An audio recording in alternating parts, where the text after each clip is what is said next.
sharing time para sa mga plantita, sa mga planong mag-uwi ng mga halaman galing basta papasok papuntang Mindoro. Yan. Kasi ako guys, nagdala din ako ng halaman galing sa pasyente ko. Yan. Ano pala yan guys? Kailangan pala yan ng permit pagsasakay ng barko. Pero wala namang bayad yun. Ayan, may permit na panagusot ng alam. And nalaman ko nga na ang ating palang mga saging, niyog, papaya ay walang sakit. Kaya naman, bawal pala mag-uwi na mga pananim na mga niyog, saging, papaya. Ganon. Yun ang sabi, mga lista sinabi, wala daw sakit.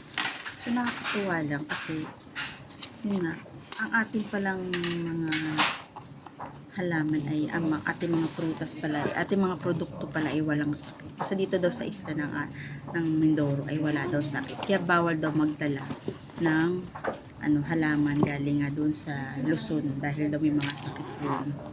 So, galing. Ang galing naman. Nakakatuwa lang. Dapat pala siya. Nagdadala kayo ng halaman.